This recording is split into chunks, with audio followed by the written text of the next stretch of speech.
Okay, welcome to our test review for the fourth exam for most of you in Chemistry 1406.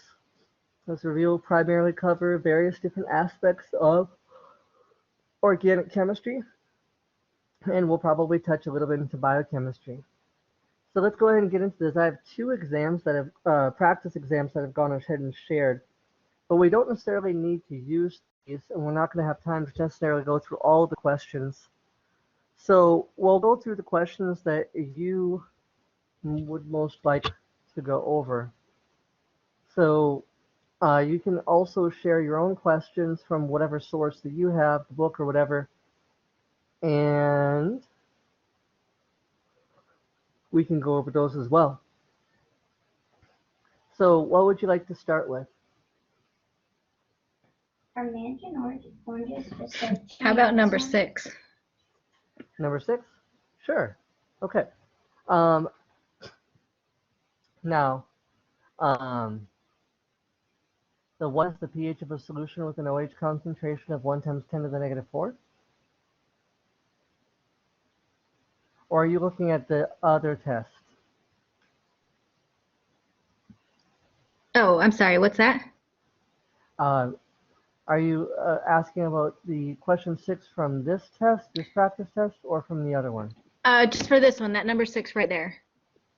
Okay, what is the pH of a solution with an OH concentration of 1 times 10 to the negative 4? Yes. Didn't you cover acids and bases in the last test, though? Yes, but I don't remember. Okay, you still want to go over it? Okay, sure, no problem. Yeah, just real, because I also have the answer key, so I just kind of no forgot problem, how to. no problem.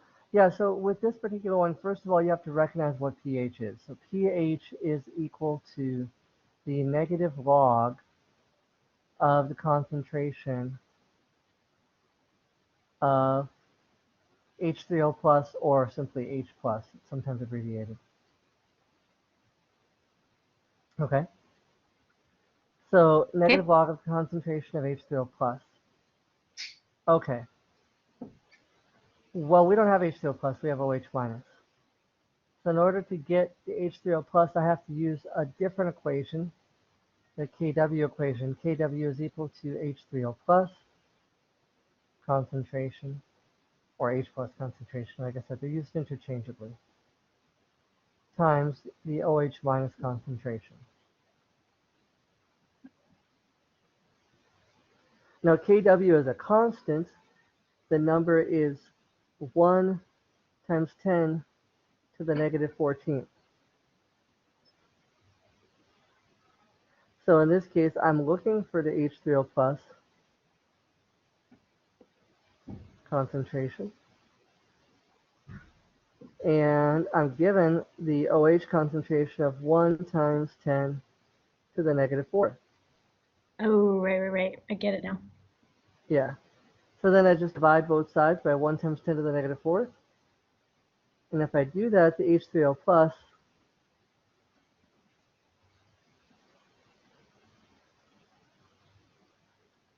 will be equal to 1 times 10 to the negative 10. Which if you take the negative log of that number, you will get 10. 10. Yes. Sorry about that. Yeah, no, not a problem. Not a problem at all. Okay, so what next? So what would we like to cover next? On this particular test, the organic chemistry questions start around problem number 9. We could just kind of go from 9 onward and skip forward whenever you find something you particularly want to cover if you don't have any particular idea of what you want to cover. Yeah, I don't have an idea yet. But yeah, we can start at 9. Okay, although so I know 10. Yeah. So 9 says compounds that have the same molecular formula but different arrangements of atoms are called. And the answer to this is, of course, isomers. This is just a definition question. Yeah. And so if the atoms are arranged in a different way, they're going to be called structural isomers. For example, if I have a C double bond O,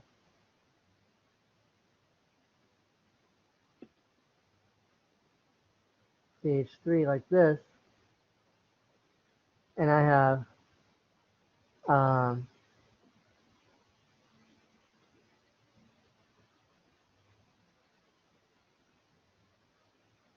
a compound like this, these are isomers. They don't look the same. They have different properties, but they have the same number of atoms of each type. Each of those has 2 carbons, each of those has 4 hydrogens, and each of those has 1 oxygen.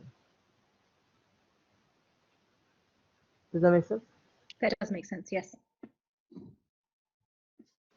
Okay. Do you already know how to do 10 then, you said? Yeah. And you already have, what about 11? I haven't looked at it, but I'm pretty sure I can do it. Okay. What would you like to skip ahead to then?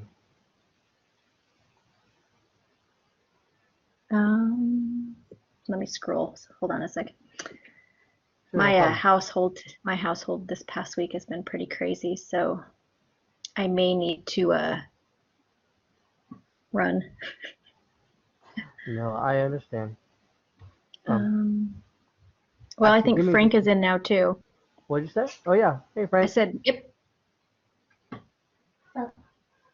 I'll be right back. Give me 1 second.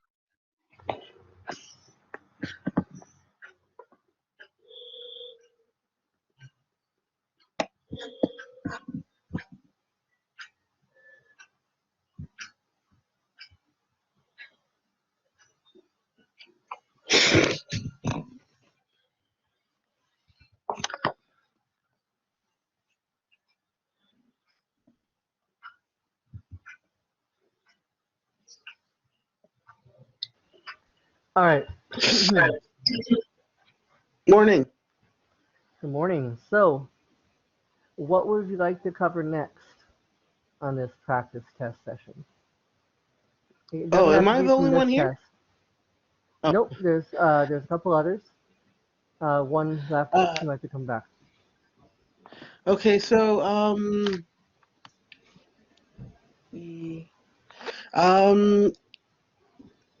in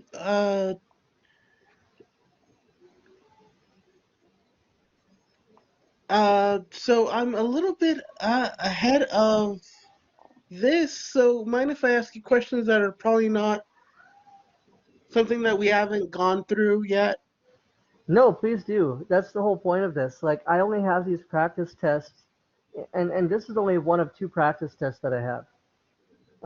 I think I, I think I'm good with this practice test also. okay, so let's want to go ahead and skip ahead to the next one. Okay, I'll go ahead and stop sharing this one.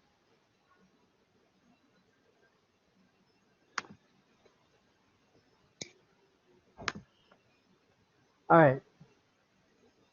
So, like I said, you can ask me any questions whatsoever. It doesn't have to be from this test or any test, really.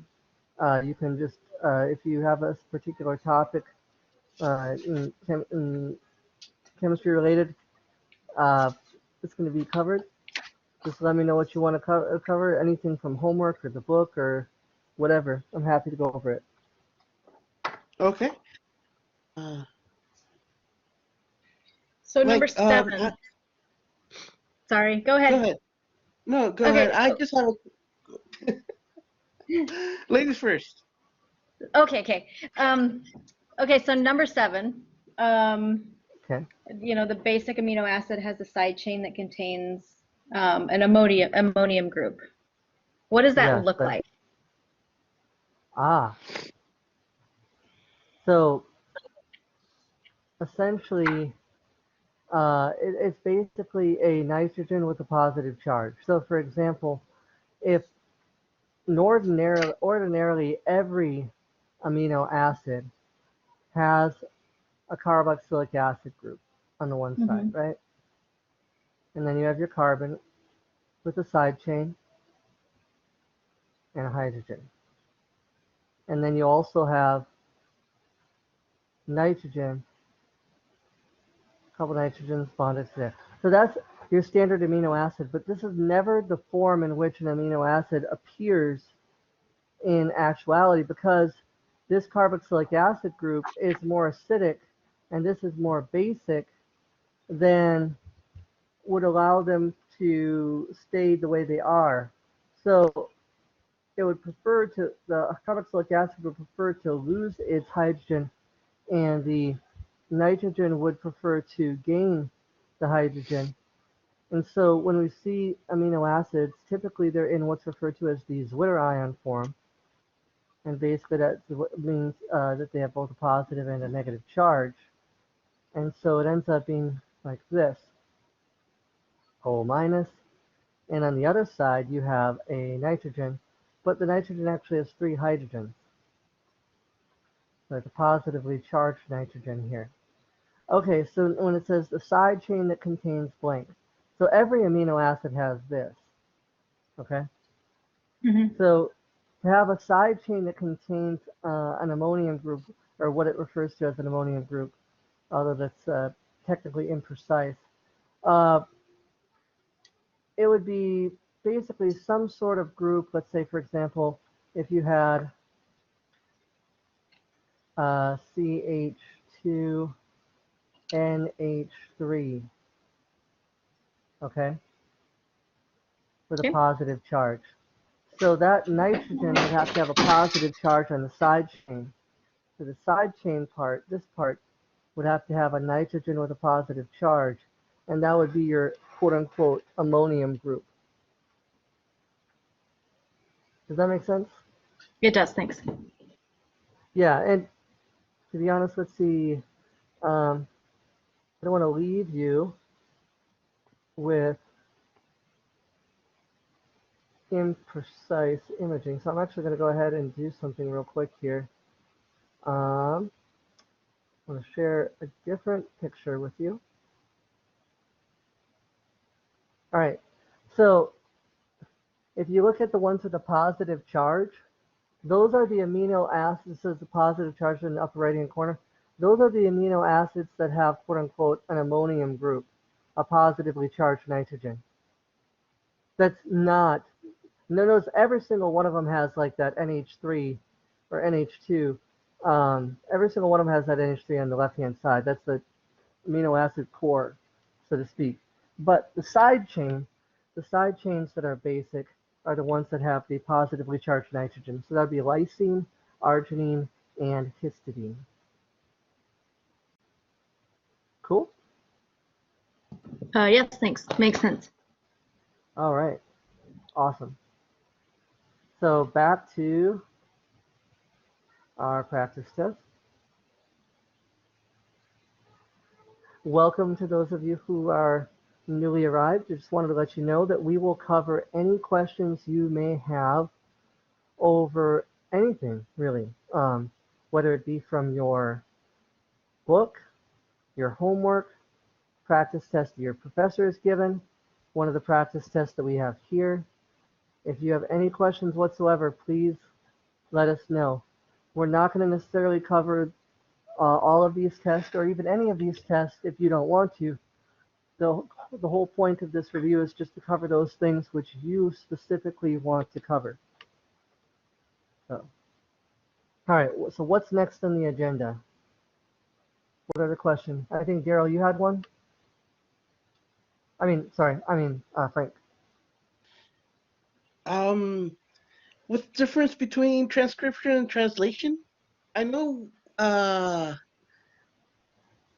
one's for Oh, RNA, one's for DNA. I just too lazy to look for it. ah, no, it's totally fine. Uh, so transcription, if you think of the word transcription comes from the word transcribe. So you transcribe, like for example, if there's a court case, you can transcribe what occurs. Basically, you listen to what's going on and then you write down exactly what's there. So transcription refers to DNA. Transcription of DNA, or transcription in terms of RNA, that basically means making a copy of the DNA. So basically, this refers to making a copy of the DNA.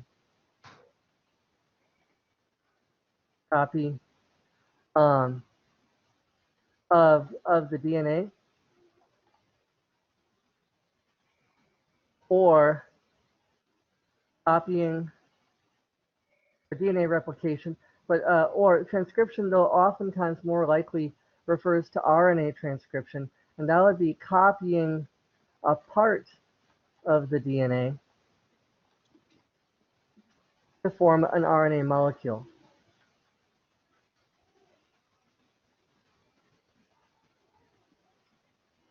So translation typically always involves RNA. So translation is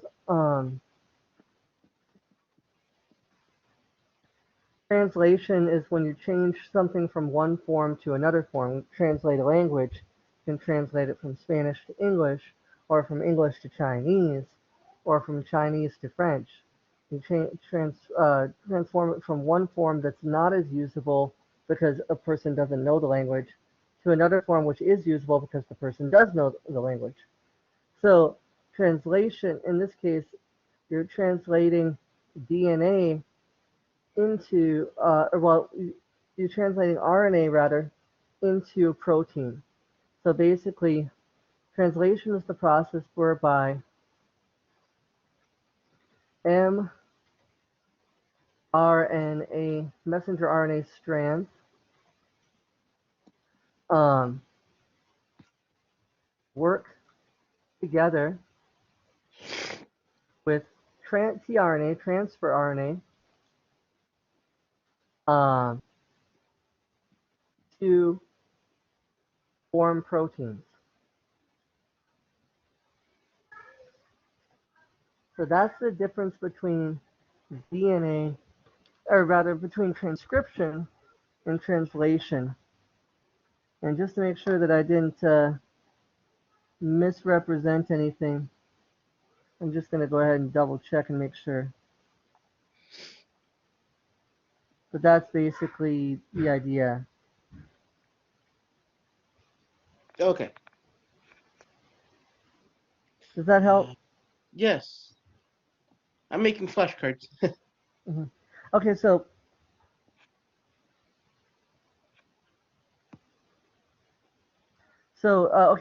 one small minor note. I would say that, let me take this back, making a copy. I guess copying DNA um, is that's just called DNA replication, whereas in terms of transcription actually involves the formation of nRNA. So I'm actually going to rewrite that. Transcription forms nRNA. Transcription forms mRNA. So you are copying, but you're copying only a part of the DNA. You're copying only a part of the DNA into mRNA.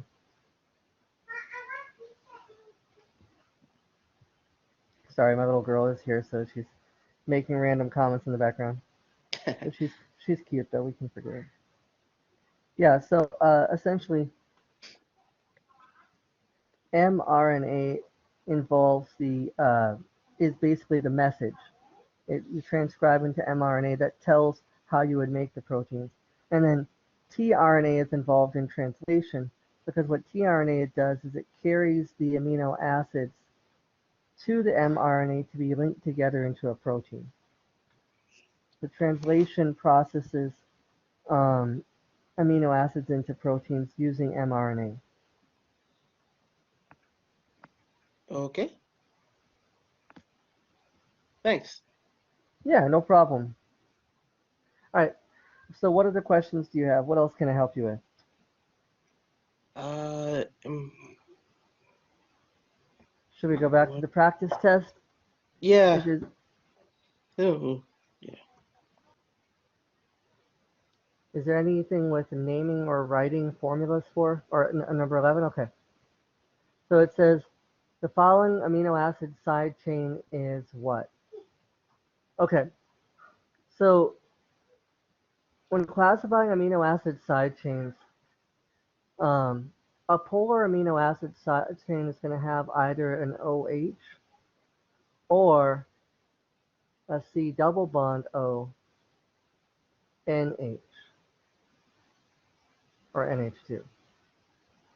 That's a polar. That's going to be for a polar amino acid side chain. Is this one polar? No. No. Now, a polar amino acid side chain is likely also going to be hydrophilic. So these two are more or less interchangeable. If it's polar, it's going to be hydrophilic. It's going to be attracted to water. If it's nonpolar, it's going to be hydrophobic. Okay. So actually, let me go ahead and get rid of that ugly big line that I made. Okay. Okay. Now, an acidic amino acid side chain is going to be notable for the fact that the acidic amino acid side chain will always have a carboxyl group on it. So some sort of C double bond O, single bond O. And usually that's going to be O minus. That's going to be your acidic. And as we already mentioned, our basic amino acid side chain is going to be anything with a positively charged nitrogen. So anything with some sort of a N plus, usually with 2 or 3 hydrogens.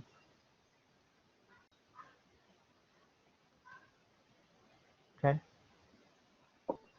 Well, obviously the side chain doesn't have any of these features. It doesn't have an OH. It doesn't have an amide group. It doesn't have a carboxylic acid group. It doesn't have an NH3. So it's So hydrophobic. it's hydrophobic. The only thing that it has is carbon-hydrogen bonds. And carbon-hydrogen bonds are nonpolar. Therefore, this is hydrophobic. Awesome. Thanks. Does that make sense? Yes. Okay, cool. All right, so let's take a look at another one. 12 says the peptide bonds that link amino acids and proteins are what type of bond? So if we went back into our amino acids, if we looked at those amino acids, remember how they're linked together. So we have, here's an amino acid, you have your R group, and you have a hydrogen up here, and then you have the amino group over here.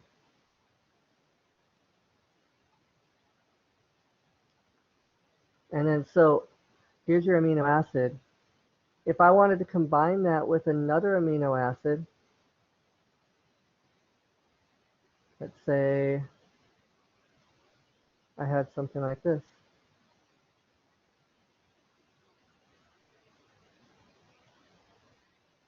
What's going to happen is it's a dehydration reaction, or sometimes known as a condensation reaction, that occurs.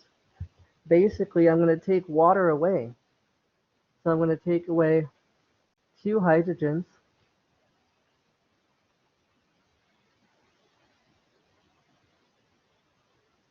from the nitrogen, and I'm going to take 1 oxygen from the carboxylic acid group, and I'm going to form water. The remaining molecule is then going to be this. I'm going to have N,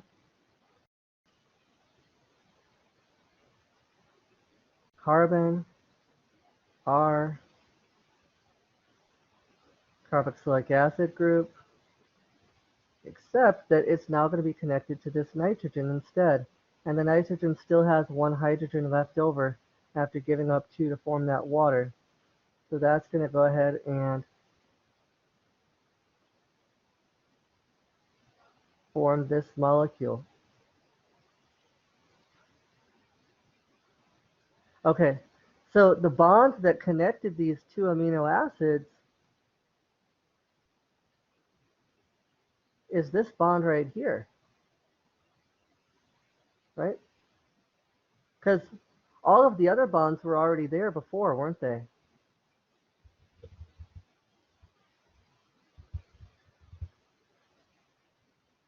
This bond was still there before. There was a carbon connected to a nitrogen, still a carbon connected to a nitrogen. The CR bond and the CC bond are still there. On the other one, I still have the CN bond over here and the CC bond here. Yeah, we don't have a CO bond, but this is the only new bond. C double bond O connected to a nitrogen. What type of bond is that called? What type of bond is that? What's that functional group?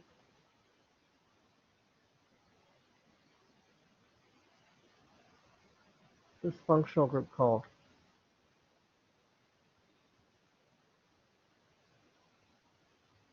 Is that a glycosidic bond, a sulfide bond, an ether bond, an amide bond, or an ester bond?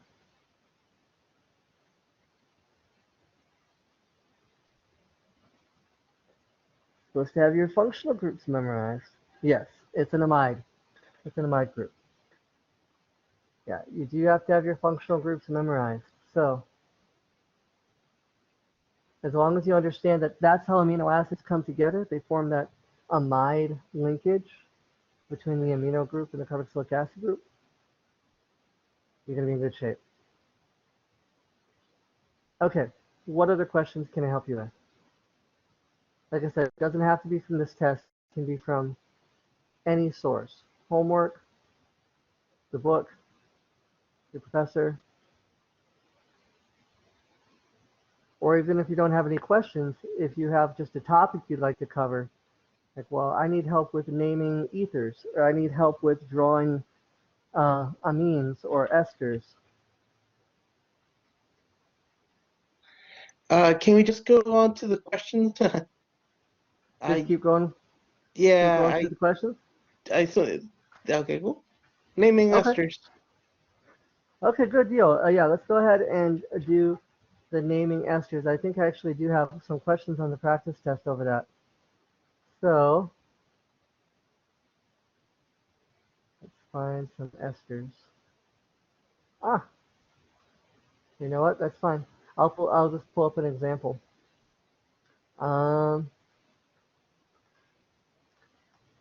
Here we go. So, naming esters. So, if let's say for example you have like a bond line structure, and this is a common type of structure that you'll get from your professor. You have a bond line structure. Let's say we have this,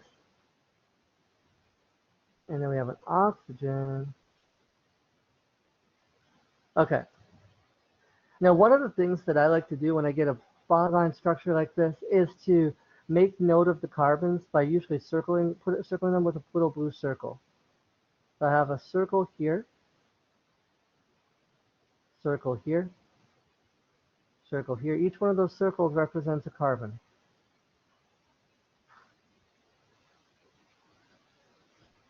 Each one of those circles represents a carbon.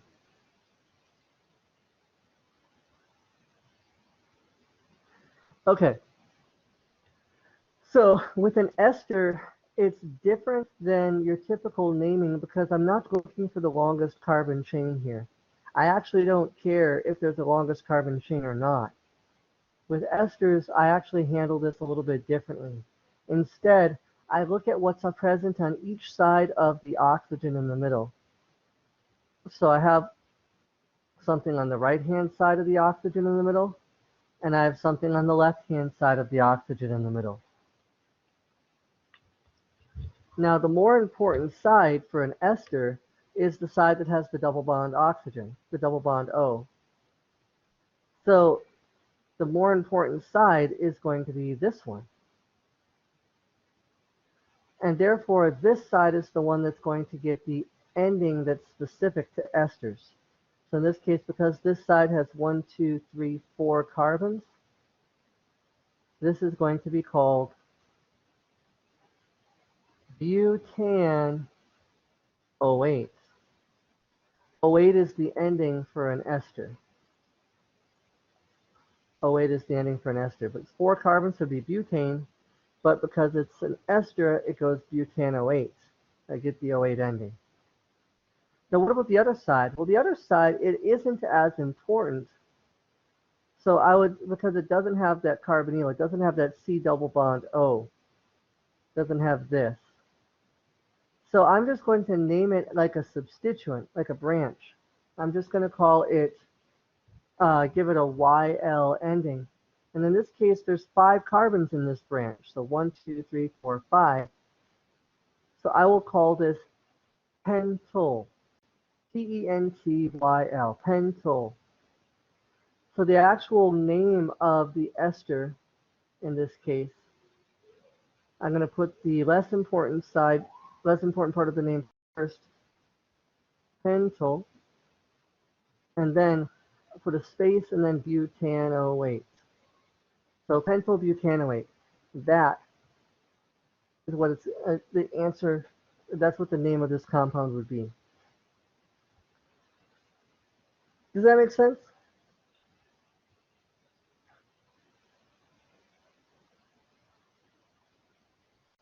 Cool. So if you had something, let's say we modified this, made it just a little bit trickier. Let's say we had something like this. Well, if you had something like, oh, good. If so, you have something like this. I'll put a little circle representing each carbon. Put a circle representing each carbon. And then I'm going to go ahead and do the same thing I did with the previous one. I'm going to identify one side of the oxygen and the other side of the oxygen because it's an ester. And coincidentally, you can kind of do this for ethers too, for the common naming, but for IUPAC naming with ethers, it gets a little bit more complicated. But for esters, you're always going to split it like this. Well, obviously, the more important side is going to be which one, the left or the right? Left. Yeah, the left side is going to be more important because it has the double bond O. Very good. So the root name here, it's a 3-carbon chain. It should get an O8 ending. So what should I call that?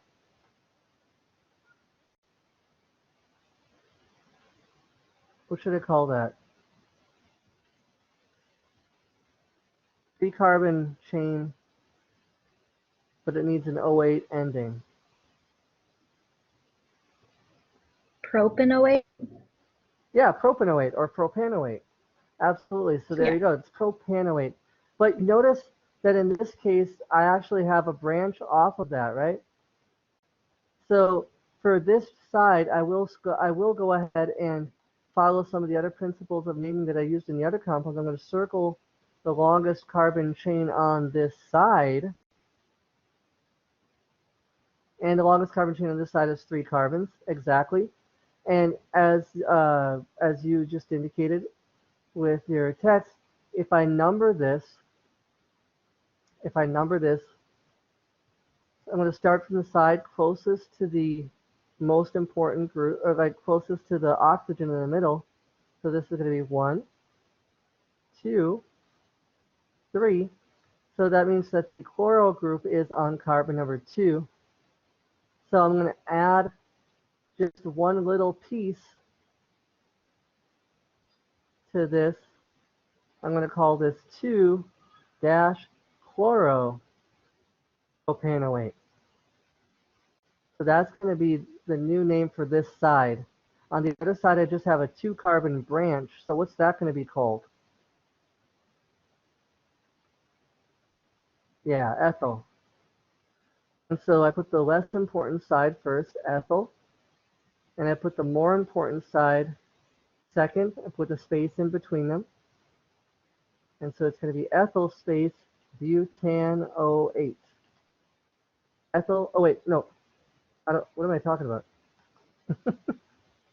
Ethyl, sorry, ethyl space 2-chloropropanoate.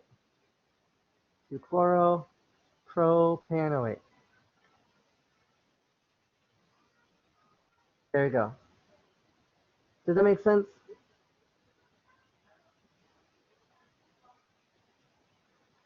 So that's as hard as it's going to get. That's as hard as it's going to get for you. Any other naming and writing stuff you want to go over? Any other type of functional group? Alkenes, alkynes, cis, trans. Cis trans is with alkenes. Um, alcohols, ethers, IUPAC, common.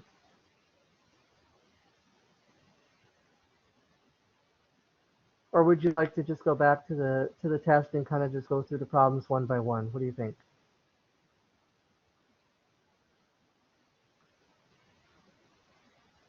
Okay, sounds good. Let's go ahead and open up the practice test. And you can feel free to zoom it in. There's a little zoom function on the upper left-hand corner of your screen. You can open it up as a little magnifying glass, and it'll allow you to zoom this in so you can see it better. Okay. So let's go ahead and we'll just go through, we'll go through this one by one. So an example of a disaccharide is blank. Disaccharide means it's composed of two sugars. It's a carbohydrate composed of two sugar groups or two rings that are linked. This unfortunately requires you to have memorized some certain disaccharides, and unfortunately most professors will require this. Sucrose is of course the answer here, but some common disaccharides that you would be expected to know both what they are, that they are disaccharides and what the components of them are, is sucrose, of course, maltose, which is two glucose molecules together, and lactose, which is galactose and glucose. So sucrose is sucrose and fructose, maltose is two glucose molecules, and lactose is glucose and galactose. So those are two that you should be familiar with, or those are three disaccharides you should be familiar with. Glycogen is what? What is glycogen? A disaccharide, monosaccharide, or a polysaccharide?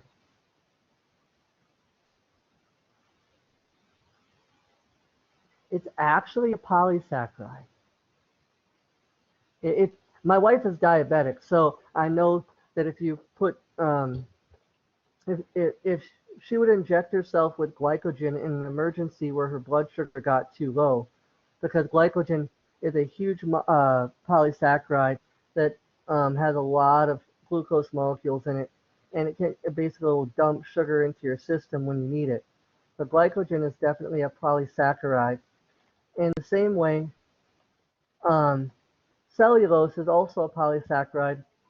Cellulose in this case is plant, the plant matter. Oh no, that's totally fine, yeah. Glucose, of course, is going to be a monosaccharide. Glucose is a monosaccharide. Mono. Okay, so it says, which of the following is not true regarding disaccharides? The disaccharide link is so strong it cannot be broken during digestion. The link between monosaccharides is called glycosidic linkage. The disaccharide is carbohydrate composed of two simpler carbohydrates, and water is eliminated when two monosaccharides react to form a disaccharide, or none of the above. So which is not true regarding disaccharides? Yeah. In digestion, it most definitely can be broken and is broken. In fact, it's even broken just from your saliva, I think. Like when you're chewing on it. Okay, what about, it says during digestion, and this is kind of a hint that, and this is also one thing, even if you're not sure about certain answers. Like let's say, for example, you didn't study super great the night before the test. If you see a question like which of the following is not true regarding disaccharides, and then you see, so read those comments, and the very next question says, during digestion, sucrose breaks down. And you're like, what? It cannot be broken down. But this one says it does break down. It doesn't give an option for not breaking down, so that must be false. Anyway, sucrose breaks down into what? What are the two component sugars of sucrose? Actually, it's glucose and fructose. A is not terrible answer, but A is actually lactose. So lactose breaks down into glucose and galactose. See, there's that root name in lactose, galactose. Okay? Glucose and galactose form lactose, fructose and glucose form sucrose, table sugar.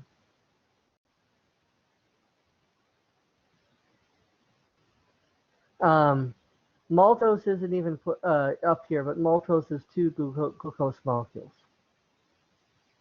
So 4, based on our previous answer, an example of a polysaccharide would be which one?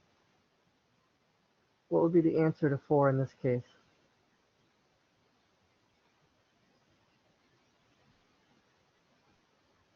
Yeah, well, glycogen is, you are correct, but the best answer would be E because both glycogen and cellulose are polysaccharides. And number 5, it says when glucose is reduced, the product is what?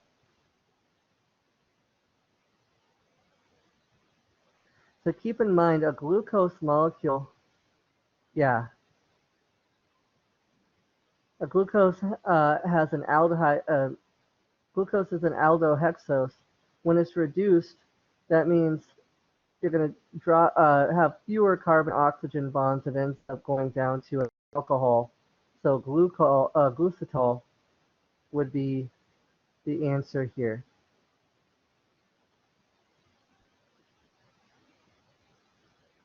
And that has to, and to really understand that, you have to make sure that you know, if it says if glucose is oxidized, that would be gluconic acid.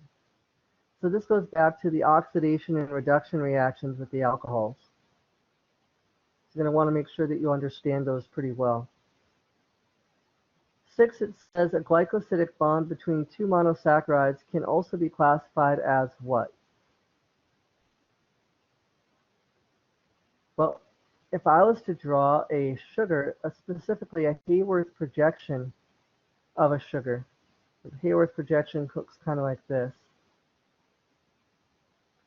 And then let's say we have another sugar molecule. Okay, so these are connected with a bond like that. Now, of course, this also has, maybe a hydrogen down here.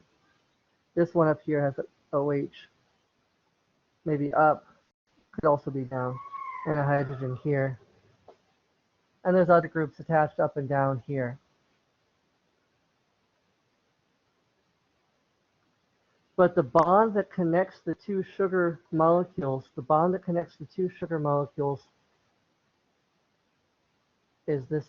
are these bonds right here. Yeah, this is an ether bond. This is an ether bond.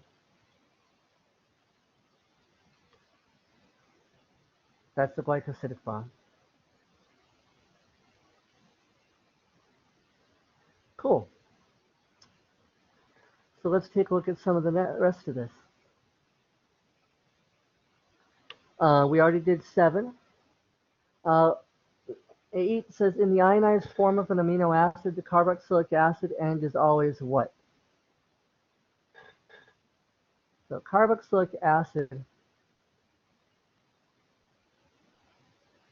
the ionized form means that this is going to have to bear a charge. Well, it's an acid. It wants to get rid of its hydrogen, right? Acids are proton donors from back chapter 10. You learned that.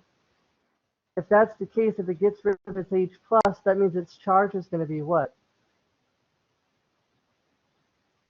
Negative? Negative. Exactly. So carboxylic acid end is going to be negative in ionized form.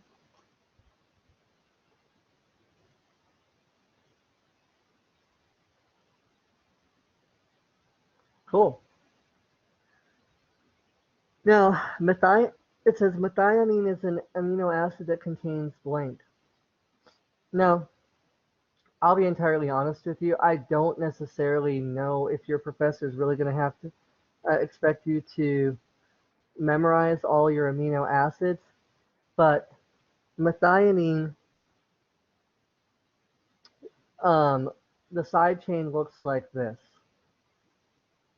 The side chain for methionine is basically a CH2 rather, CH2, SH, CH3. It's kind of like a thioester or thioether. But, oh, whoops, actually there's no H there, I lied. Getting rid of that H. Whatever. There you go. SH3. So, in this case, the obvious answer is that it contains a sulfur atom. But like I said, I don't expect that your professor would really actually expect you to know that. All right, so then let's take a look at 10. So the structural formula of amino acids are the same except for what? So what's the difference between them? What's the difference between amino acids? The R group, exactly. Because they all have an alpha carbon, they all have hydrogen bonding, they all have a carboxylate group, they all have an ammonium group. The only thing they don't all have is the same R group. The R group is the difference. And we already established that peptide bonds that link amino acids are amide bonds. And we already drew this, but for those of you who came late, essentially you had your CR group, and then you have the NH3 on one end. Just as a little added bonus, what do you call the end of an amino acid chain that has the nitrogen, the NH plus, NH3 plus? What do we call that?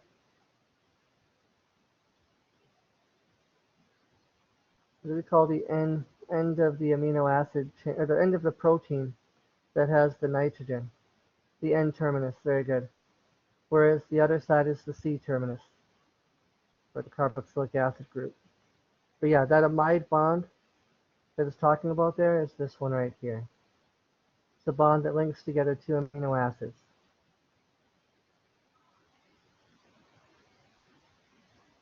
Okay, next. Secondary protein structure. Which of the following is a secondary protein structure? What does A represent? Let's actually talk about what these do represent. What does A represent? What type of protein structure does that represent? What level of protein structure?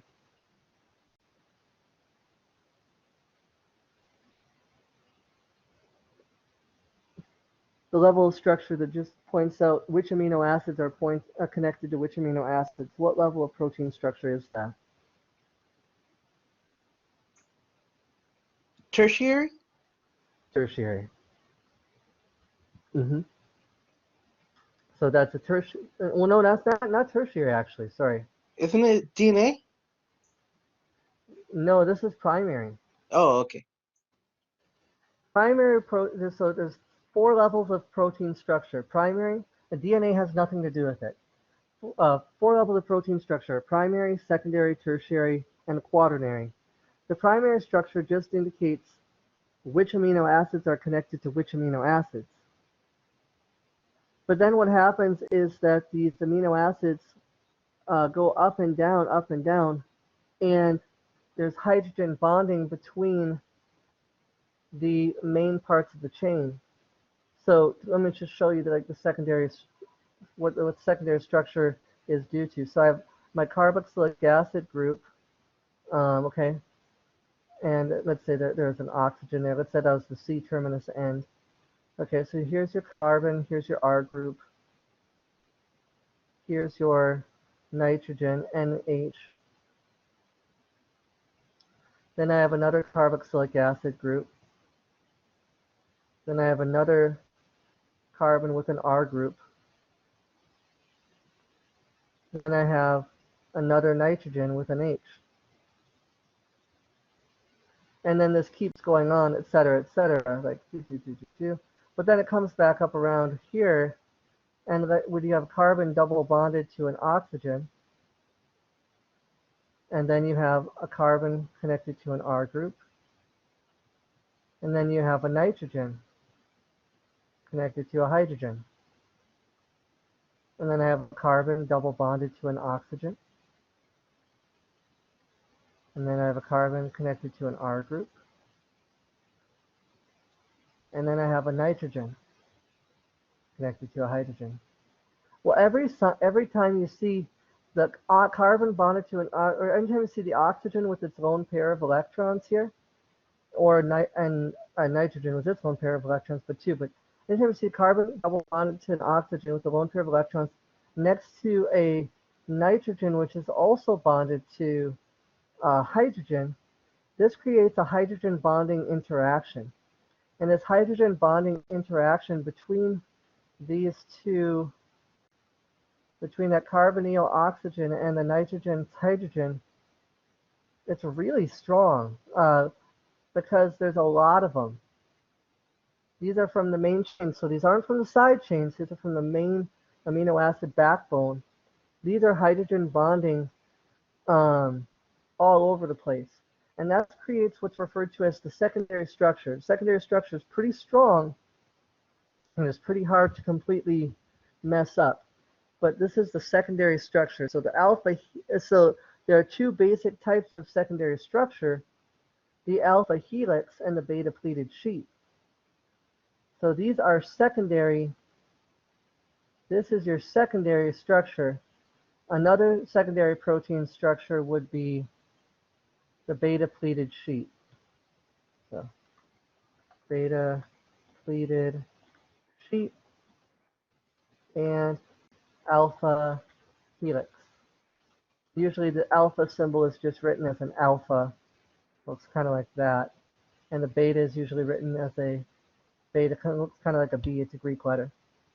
But yeah, those are your secondary protein structures that involve the hydrogen bonding of the chain. The salt bridges, though, and the hydrophobic interactions, and the disulfide bonds, all of those have to do with the side chains. And so these side chain interactions, these are all side chain interactions. These side chain interactions are what produce the tertiary structure.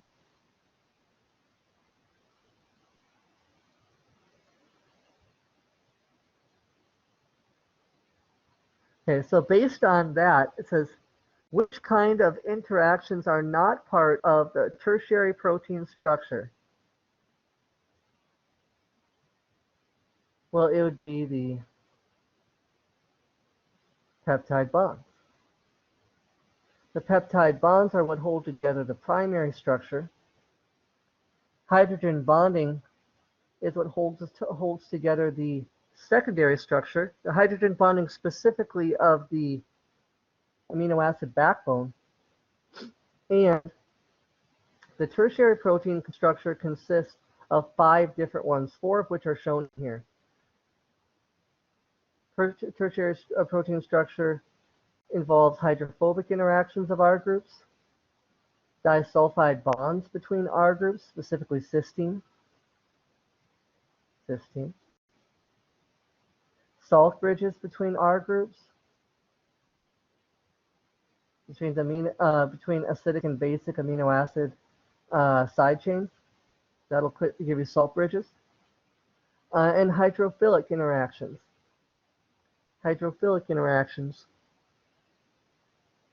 But there's actually one more, and that's hydrogen bonding. So another one also is hydrogen bonding of the side chains. But the key point here is that uh, tertiary protein structure always has to do with the side chains. Always has to do with the side chain. Okay. Keep in mind that if you have any questions that you'd like me to go over, any topics you'd like me to go over that I'm not covering right now, just interrupt me and let me know. Type in the chat, speak with your microphone, just let me know where you want to go. So 15, acids and bases denature a protein.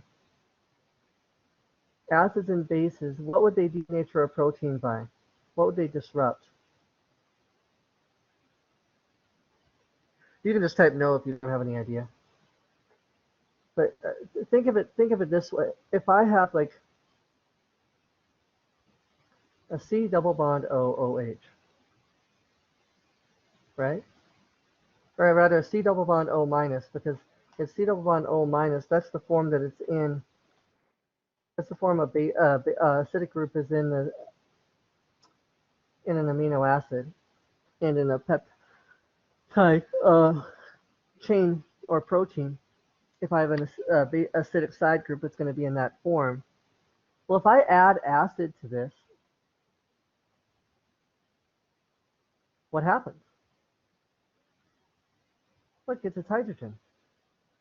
It becomes like this. It no longer has a charge. If it no longer has a charge, then it can't be a salt. Salts are ionic compounds. If it doesn't have a charge, it's not an ion. So that means that the denaturation with acids and bases is always going to disrupt salt bridges. So I have three possible answers that have salt bridges here.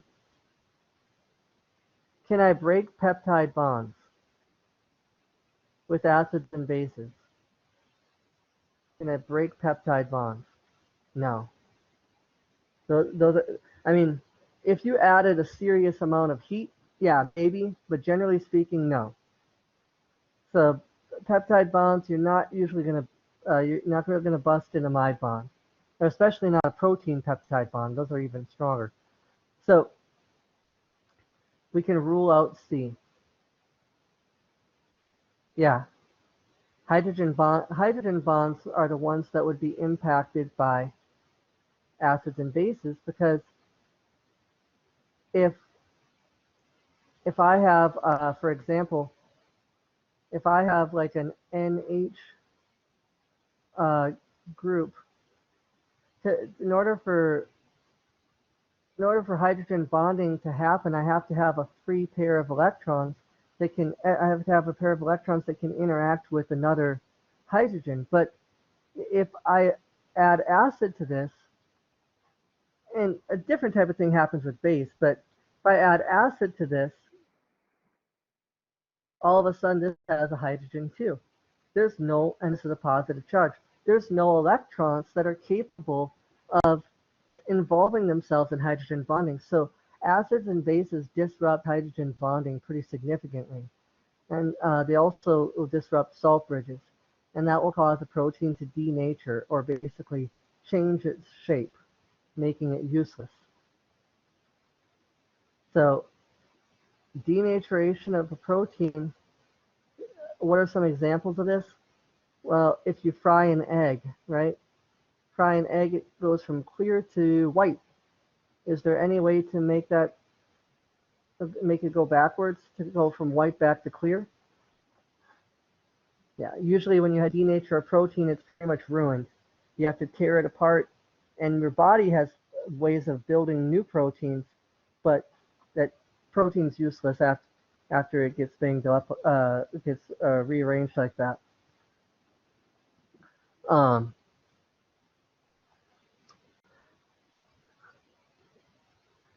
The other way you can denature a protein is with like heat.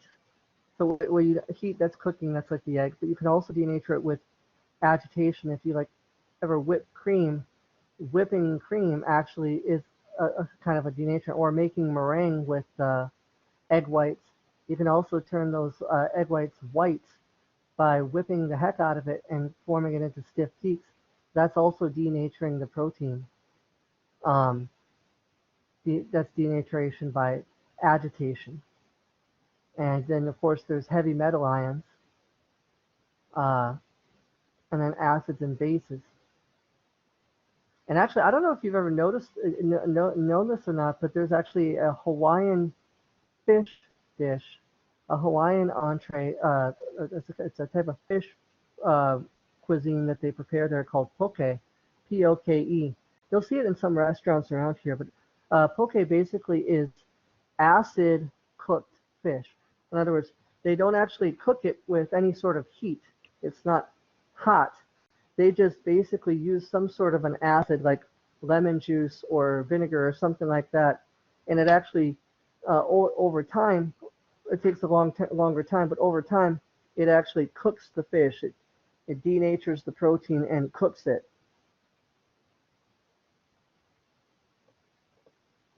So that's another a type of denaturation that can happen. Okay, let's see. And denature of a protein is always irreversible.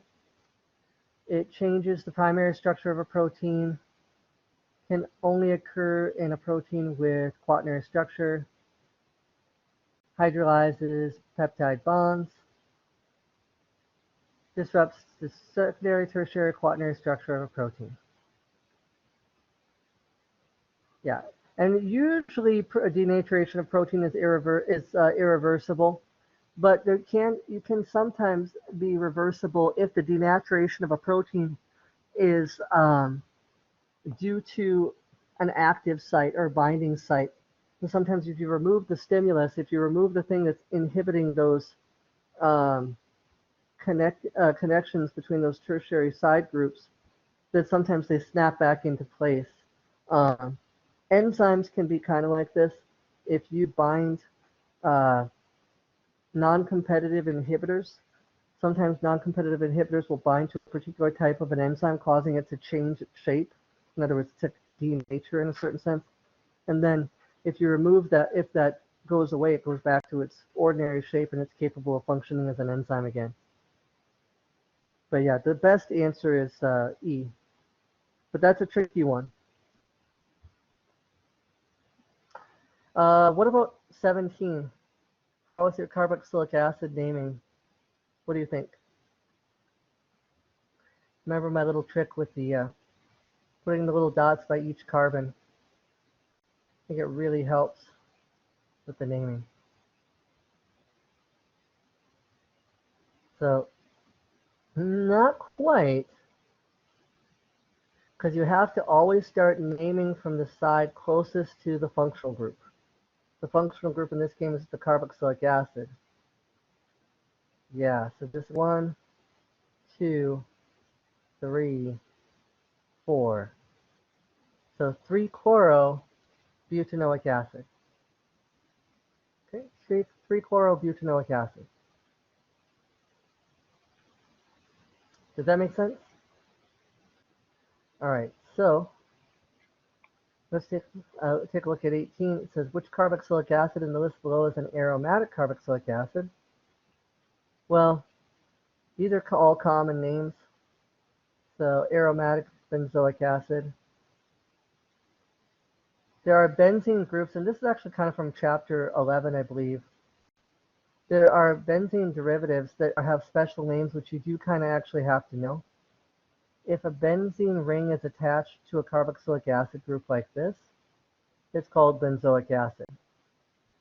If a benzene ring is attached to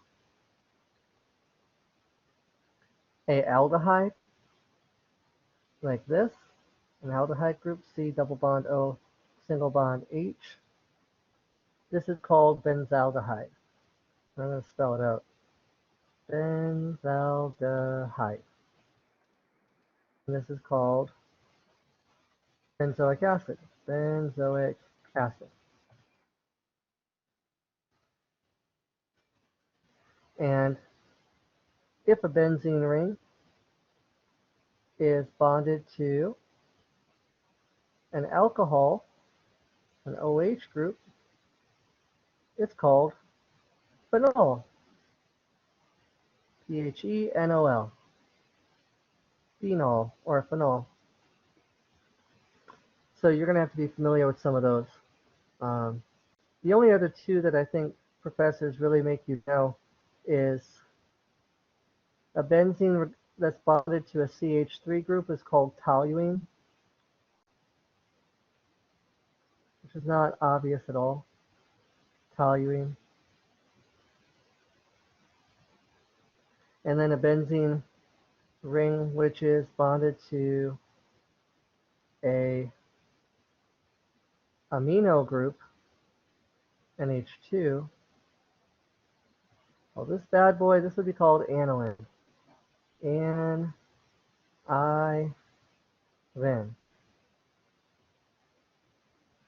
Aniline. So you want to make sure you know those. Cool. Let's skip forward.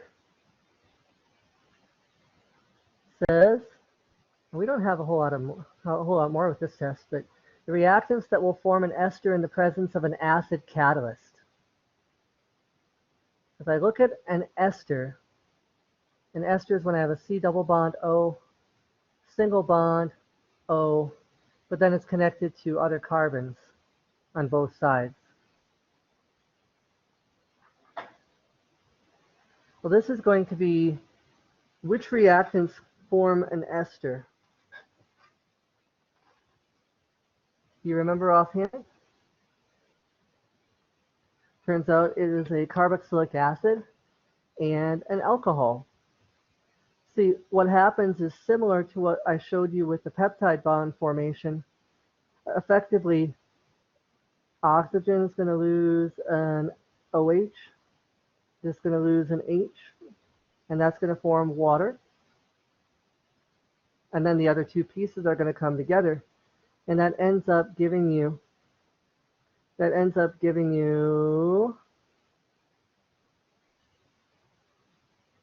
molecule I'm going to draw way up here in the corner. R, which just stands for the rest of the molecule because this is just a generic carboxylic acid. And then I have, that's the part from the carboxylic acid, and the part from the alcohol is going to be the oxygen and the CH3. Now it could be any alcohol, it wouldn't have to be methanol, but that's how an ester is formed from a carboxylic acid and an alcohol. Does that make sense? Would it be dehydration or? It is sometimes called a dehydration reaction. Sometimes it's called a condensation reaction. Okay. Yeah. But just generally speaking, is referred to as Fischer esterification or an esterification reaction. Esterification. Okay, cool. So yeah, the answer is carboxylic acid and alcohol A. Now it says the alcohol and carboxylic acid required to form propylethanoate is what? Oh, no problem. Thank you for coming. So, well, propylethanoate. So I'll actually go ahead and do this one for you because it is a little bit complicated. The first thing you want to do is, well, to be honest with you, the carboxylic acid always comes from the more important side, and the alcohol always comes from the less important side. So the less important side that's named as a substituent is going to be your alcohol. And the more important side that comes from, with the double bond, is going to come from your carboxylic acid. Carboxylic acid. So just based on that, I know that my thing is going to be a propanol, and it's going to be ethanoic acid. But there's several of these, or there's a couple in different answers that have propanol ethanoic acid. That's D and E. So propylethanoate, what does that even look like? Well, it would look kind of like this. I'd have a carboxylic, or I'd have the carbonyl, and this is the ethanoate part. So it's a carbon, the two carbon, carbonyl. I have an oxygen in the middle. Ethanoate's a two carbon group on the one side, and that has the double bond O.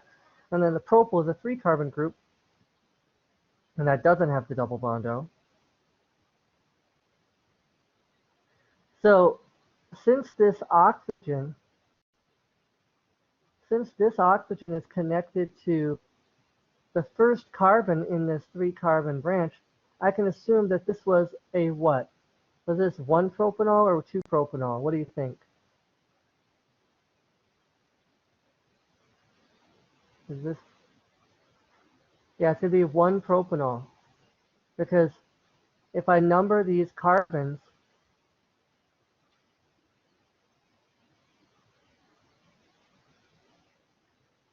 that old oxygen for the alcohol would be on that first carbon. That's one propanol. So my answer is E. Now, if you had something that looked like this, for you to get two propanol and ethanoic acid, the left-hand side would still look the same. I'd have my CH3 and my carbonyl. But the right-hand side would look like this. So see, if I circle my less important branch here,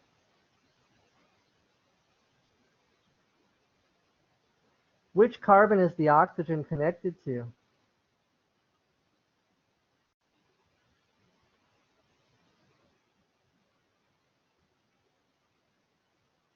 Like the middle carbon, right? Carbon number 2. So that would be the ester, the one that I've just drawn. That would be the ester that you would get if it was 2-propanol and ethanoic acid. Does that make sense?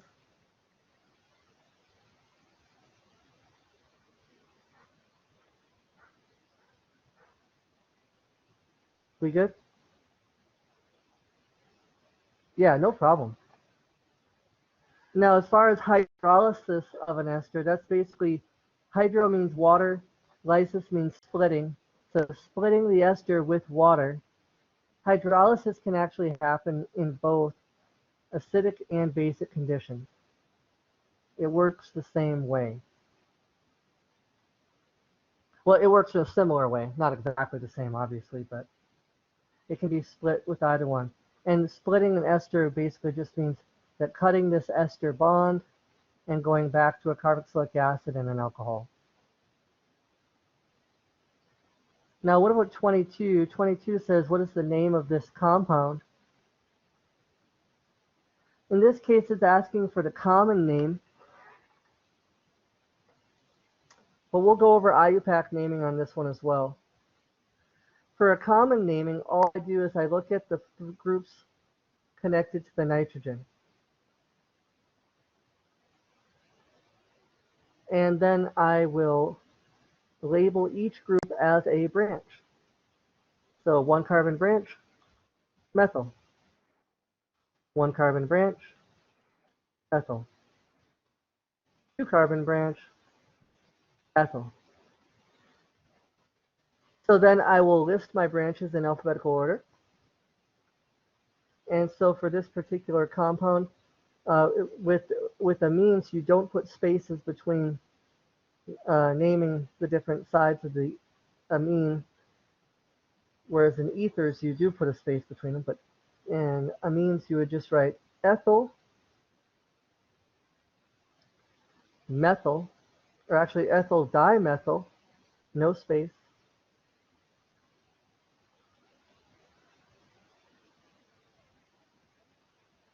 Ethyl dimethyl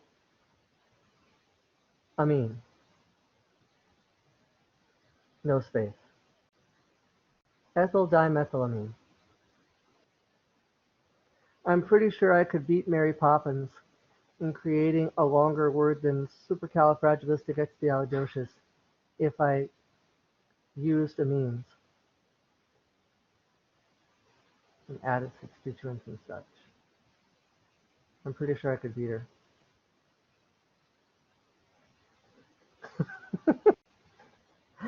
Yeah. So yeah, this ethyl dimethylamine, and that will be your answer for the common naming. If you wanted to do the IUPAC naming is a little bit different. I don't know if your professor is going to require it, but just in case they do, I'm going to go ahead and show you how to IUPAC name this as well. The methyl groups will still be methyl groups, but for IUPAC naming, the largest group, the largest one is the most important, and all the others are considered substituents. So the methyls are still methyls, but the largest group gets an amine ending with the root name of the chain being with being an ANE type thing. So 2-carbon chain is called ethane. So this would be actually ethanamine. Ethanamine. So for IUPAC naming, what I would do is I would call this, since the methyl groups are attached to the nitrogen rather than the amine group, or rather than the main chain, I would call this, for IUPAC,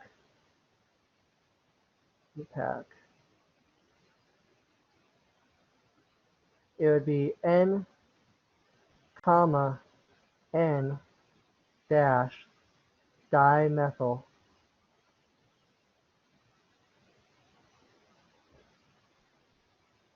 ethanamine. Ethanamine.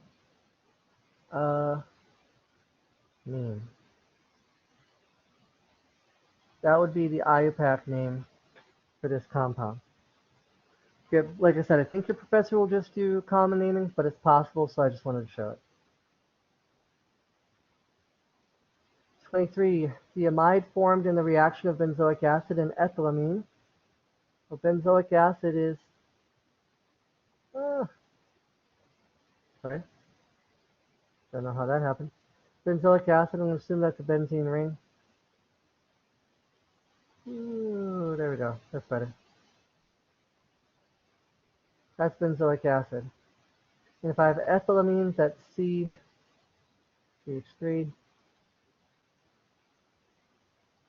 So amide synthesis is very similar to ester synthesis. I'm just going to take off an H2O. Just going to take off an H2O. I'll take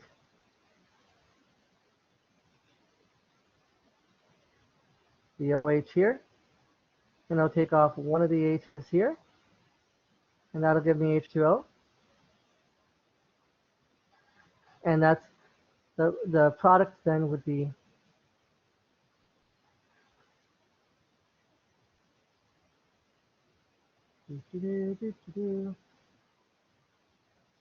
C double bond O, and that nitrogen now only has one hydrogen, so it's just going to be NH, and then has the CH2, CH3. And if you're observant, you'll notice that we already have the answer.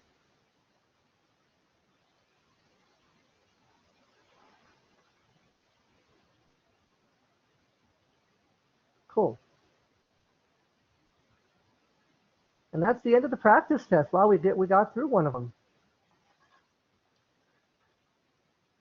Okay. Well, unfortunately, our time is up. We got 1:30. I want to show you some supplementary resources really quick, because admittedly, I mean, we didn't really necessarily go over everything that might be covered on your test. There's just so much, so much to go over. So I'm going to share my screen with you because I want to show you where you can get some additional resources if you want them.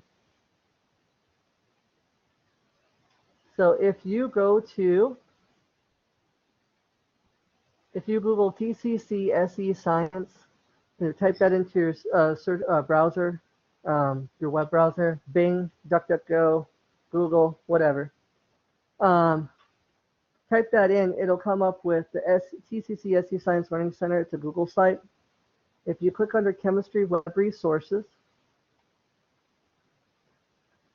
scroll down just a little bit and you'll reach Introductory Chemistry, Chemistry 1406. So there's chapter reviews, which these are really good for showing you how to draw all these things and name them and reviewing terminology, like for example, carbohydrates, or like carboxylic acids, shows how to name carboxylic acids, how to name esters, kind of like what we went through, just a description with an example. Naming amines and amides using IUPAC and common naming. It goes through the different functional groups and describes them. There's also, for example, carbohydrates. It shows you how to draw the Hayworth projections in a step-by-step way. So it shows Fisher projections, it explains glucose, classification of D versus L, how do you name monosaccharides using the aldo versus keto, drawing Hayworth projections, how to rearrange it from a linear form to a cyclic form, distinguish between alpha and beta. So there's all that good stuff. Oh, whoops. And let me go to TCC SE Science again. And I want to, let's see, practice. Okay, so there's practice problems over all these topics. How to name and draw, classify carbohydrates, carboxylic acids, esters, amines, and amides, reactions with them. The reactions, if you need a little bit of help understanding those reactions, there's practice problems with reactions, and then there's completed answer keys. So not just if you don't have time to actually practice with the problems, you just want to see how they're done, you could go to the answer keys and be like, okay, well, I see, okay, that makes sense, etc. But if looking at the answer keys is still not helping you with those practice problems, and you're like, well, I really need an explanation, this is just not good enough, I don't understand how you're getting those answers, you can go to the video tutorial section over here, and it actually goes through this. It actually goes through all of this stuff, including the esterification reaction, step by step, hydrolysis, step by step, how to do it, saponification reactions, how to form ammonium salts, use acid-base reactions of amines, amides, what are the reactions of amides, how can you break them apart, etc. So the video tutorial library here has a complete set of video tutorials over every type of topic that you need to know. If there's anything that you're still struggling with that we weren't able to cover in the review, definitely take a moment to look at some of those. And of course, there's more practice tests. There's an additional practice test, alternate version. Did a practice test based on some other professors.